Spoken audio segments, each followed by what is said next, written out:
enfim, então, quer dizer, Boulos está conseguindo agora dar uma arrancada.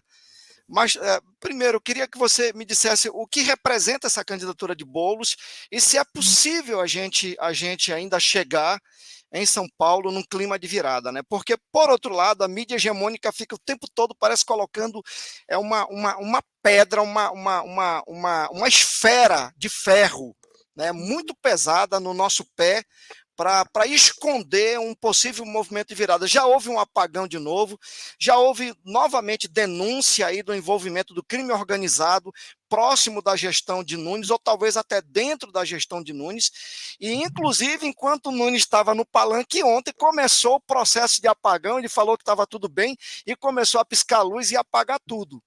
Quer dizer, então, o que que falta, rapaz, para a gente conseguir chegar na periferia que estava votando em Ricardo Nunes, a periferia, eleitores tradicionais de Lula estavam votando em Ricardo Nunes. Como é que a gente pode ter uma perspectiva de virada nesse contexto, meu querido Luiz Portinho? Eu acho que as anotações da Nadine foram muito boas, né? Muito pertinentes e trazem um ponto de partida interessante para a gente analisar São Paulo, né? Acho que a esquerda acertou muito em São Paulo, né? Acertou quando fez se uniu e definiu a candidatura do Boulos com bastante antecedência, né? Acho que isso é uma coisa que a esquerda precisa começar a fazer, definir os seus candidatos com muita antecedência, porque eu acho que facilita para a população identificar aquele candidato como o candidato da esquerda que representa a classe trabalhadora, né? Que, por exemplo, a Maria do Rosário aqui em Porto Alegre, ela surge como candidata há 3, 4 meses atrás. Eu acho que o candidato ele tem que se apresentar um ano antes, pelo menos, e começar a rodar a cidade e começar, se a esquerda estiver na oposição, a fazer uma oposição crítica e construtiva até a prefeitura que está, não uma oposição destrutiva, né? Aqui em Porto Alegre, Lennon, tu sabe que um dos pontos que funcionou muito contra a Maria do Rosário foi o fato de bater demais no Melo, de atacar demais, tanto ela como a Juliana Brizola. Isso já existem dados concretos de que o povo não gostou disso aí. O povo quer que o candidato que apresente propostas, né? Não que fique batendo e martelando. E eu acho que o Boulos, então, ele se apresenta com antecedência como candidato da esquerda, começa a fazer a campanha já antes da campanha efetiva, né? Já antes do período eleitoral, digamos assim, dos últimos 45 dias.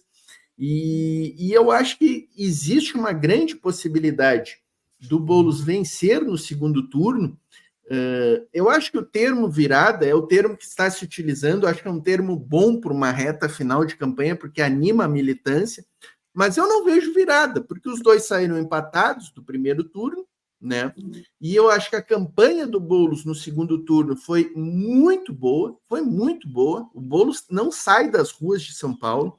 Eu tenho visto vídeos diários dele em todos os bairros da capital falando com a população, o que é algo fundamental e que eu acho que a esquerda tem que retomar esse diálogo constante com a população, não só em períodos eleitorais.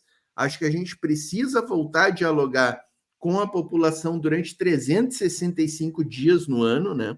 Não custa nada para os nossos quadros da esquerda fazer o que o Glauber Braga faz no Rio de Janeiro. Semanalmente faz assembleias populares no Largo da Carioca. O que custa para o PT escalar os seus deputados federais e estaduais e fazer eventos nas grandes praças públicas das grandes capitais e grandes cidades brasileiras, uma vez por semana, estarem ali conversando? Porque o povo não, o povo ao contrário, eu gostei muito do que tu falou, Leno, que o povo tem razão em certa medida de não ir votar e de estar decepcionado. O povo, ao contrário do que muita gente diz, os ignorantes, pobres de direita vão votar em fulano Beltrano, esses pobres que votam na direita. Não, o povo não é tão burro e tão ignorante como muita gente elitista acredita. O povo é sábio, pelo contrário. O povo sabe quem é que está ali na campanha, aparecendo lá na comunidade só para buscar voto. E o povo não vota nesses candidatos.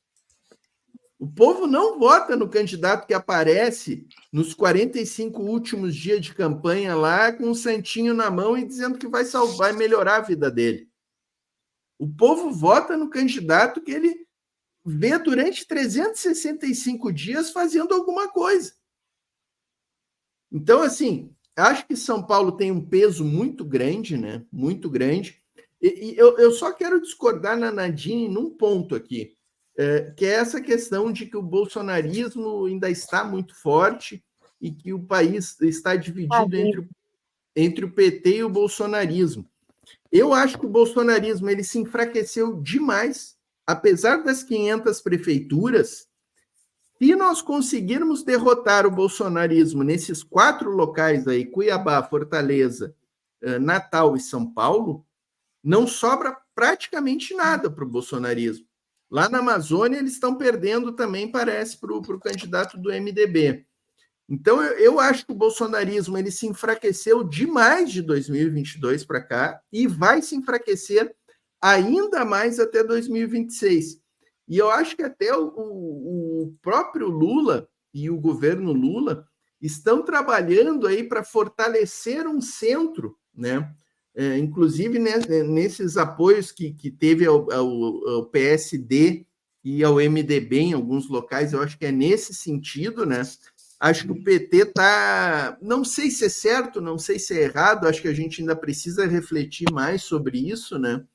E eu acho que a gente, um dos reflexos dessa eleição é o enfraquecimento do bolsonarismo. Eu acho que o bolsonarismo sai derrotado dessas eleições. Se perder São Paulo, eu tenho certeza que o bolsonarismo sai derrotado. Se perder São Paulo e essas capitais aí, nas quais a gente está disputando lá no Nordeste e em Cuiabá. Nadine, quer falar, Nadine? O Portinho colocou você aí nesse debate, eu acho muito legal. E isso é importante. Isso é importante. Eu queria tocar num ponto, a gente precisa estabelecer os nossos contraditórios. Manda bala. Eu queria trocar num ponto que tanto você quanto o Portinho colocaram, que é a questão da desilusão, né? Acho muito pertinente ter o comentário de que o povo sabe em quem votar. O povo sabe, né? Eu acho uma extrema arrogância da esquerda, e eu acompanhei isso aqui na minha cidade, com candidatos, né, dizendo o povo não sabe votar, o povo escolhe o candidato a vereador errado, mas a gente também acompanha candidatos a vereadores que estão entrando por cota, que entraram sem um projeto, sem um envolvimento com o movimento, sem um movimento com a comunidade, e tudo isso foi visto e refletiu nas urnas. Pelo menos aqui em Campina, isso refletiu nas urnas, não sei se Leno percebeu isso. Aí tem outro ponto também da desilusão com a política. Além do povo acompanhar o seu dia a dia, a gente não pode, por isso, Portinho, que eu ainda vejo, podemos trocar o nome bolsonarismo por ultradireita, seja qual a sua liderança, tá?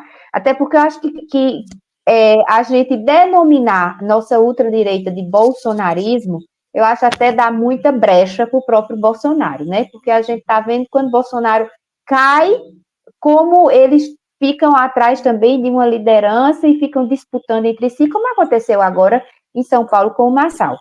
Mas a ultradireita, ela está viva, porque ela é enraizada na sociedade da gente.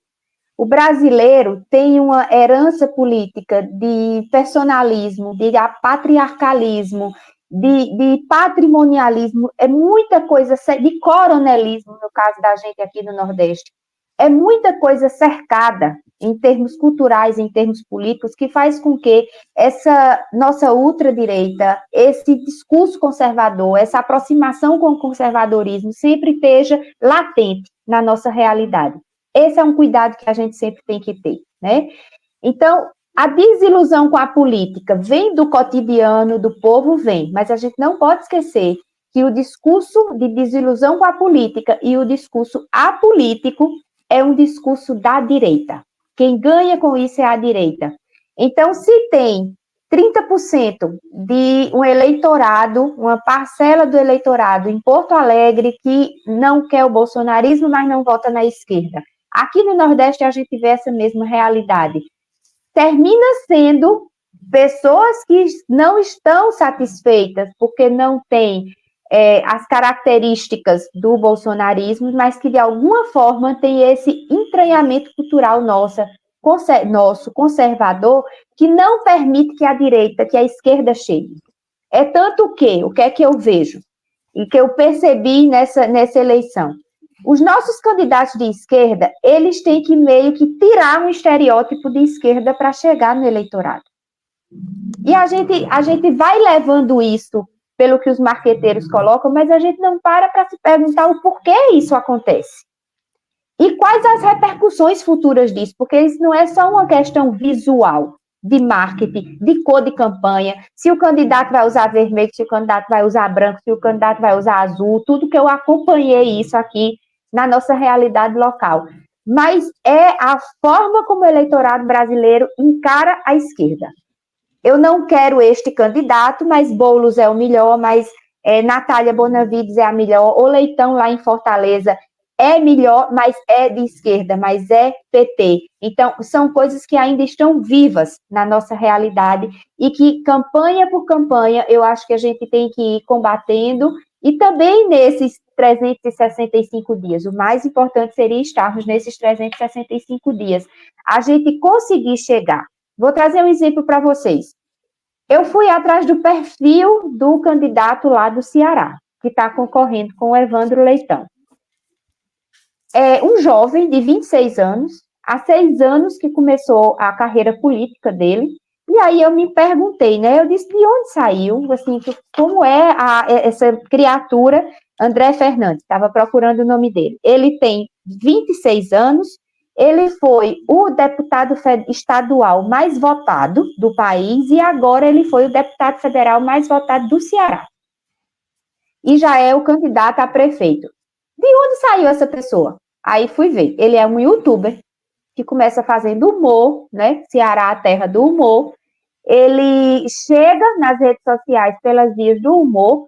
No impeachment de Dilma, ele vai elevando o discurso político dele, ele assume essa liderança política nas redes sociais, e ele é filho de um pastor da Assembleia de Deus, lá no Ceará, e inclusive respondeu a processos de denúncias de abuso de poder religioso, poder econômico / poder religioso, mas não foi condenado por isso. Então, são essas questões que me preocupam em relação a essa direita que é tão viva.